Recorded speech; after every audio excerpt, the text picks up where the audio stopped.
Oke, kembali lagi di channel Belajar Farmasi Klinis. Kali ini saya akan melanjutkan belajar tentang buku saku dari BPOM tentang suplemen kesehatan untuk memelihara daya tahan tubuh dalam menghadapi COVID-19 tentang selenium atau SE. Untuk buku saku ini bisa di-download di link deskripsi. Kita mulai. Bahasanya sama seperti sebelum-sebelumnya tentang suplemen kesehatan, kemudian selenium. Langsung saja. Ini informasi tentang mineral selenium.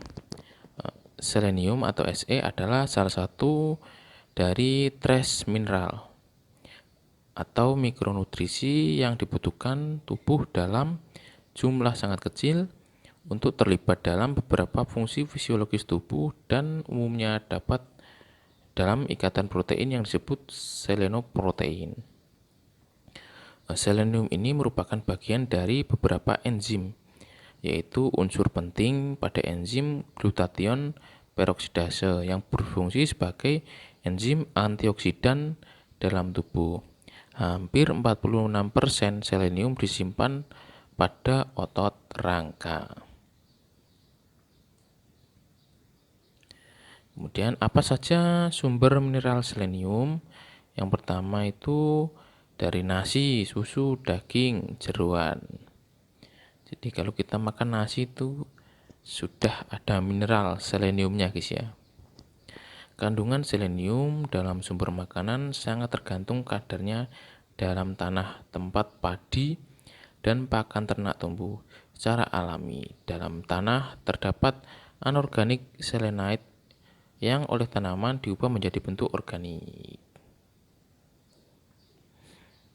Nah, ini tentang AKG, angka kecukupan gizi.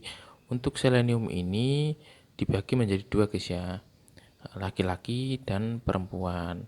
Untuk selenium ini pembagiannya lebih rumit daripada sebelum-sebelumnya. Vitamin C, vitamin D, vitamin E, kemudian zinc. Selenium ini lebih banyak berdasarkan umur ya. Jadi 10 sampai 12 itu berapa, kemudian untuk laki-laki, kemudian untuk perempuan itu berapa. Bisa dilihat di tabel nih guys ya. Untuk perempuan itu lebih dari 64 tahun ya guys ya, itu 24 mikrogram per hari. Jadi kalau yang lain-lainnya itu miligram, untuk selenium ini kebutuhannya sangat kecil sekali, satuannya yaitu mikrogram.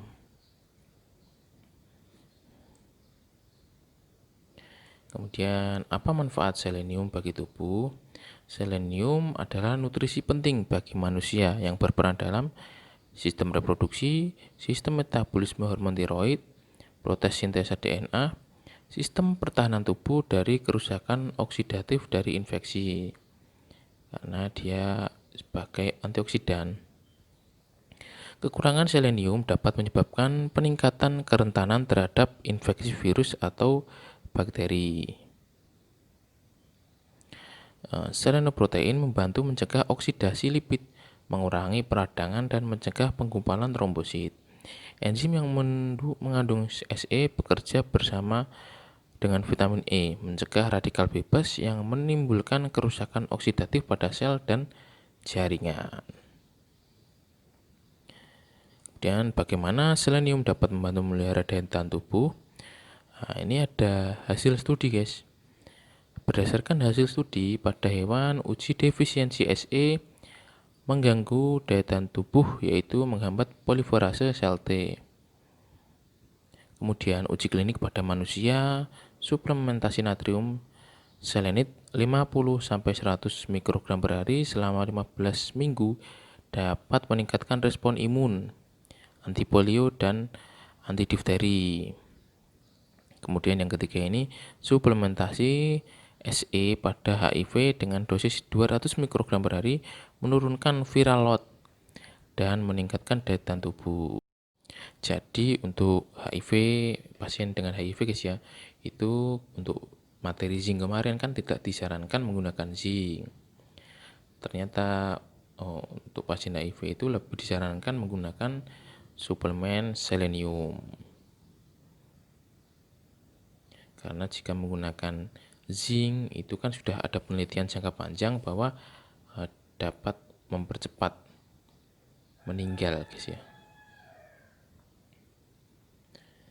Kemudian bagaimana keamanan konsumsi selenium? Kelebihan asupan selenium dapat memberikan efek yang ada 3 guys ya. Awal, kronis, dan toksik.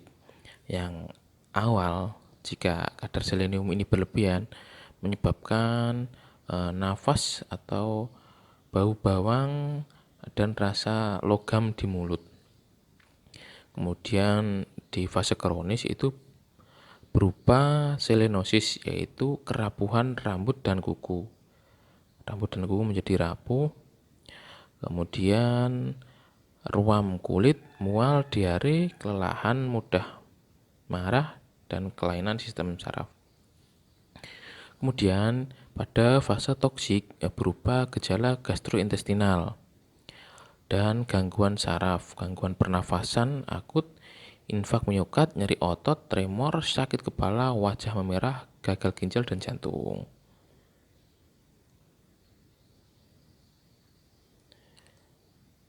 Selanjutnya, bagaimana status regulasi selenium di Indonesia? Batas maksimal penggunaan selenium sebagai suplemen kesehatan adalah 200 mikrogram per hari guys ya. Diingat-ingat untuk selenium ini kebutuhannya dalam satuan mikrogram ya guys ya per hari. Kemudian klaim yang disetujui untuk penggunaan sebagai suplemen kesehatan yaitu dia itu sebagai suplementasi selenium. Kemudian membantu memenuhi kebutuhan selenium. Kemudian memelihara kesehatan kulit dan rambut. Ini informasi tambahan biasa ini selalu disampaikan di akhir materi. Ya, bagaimana tips memilih produk suplemen kesehatan, yaitu dengan cara ceklik kemasan, label, izin edar, dan kadaluarsa. Begitu guys. Selesai sudah pertemuan kita kali ini, kita lanjut di video berikutnya. Salam belajar farmasi klinis, semangat belajar.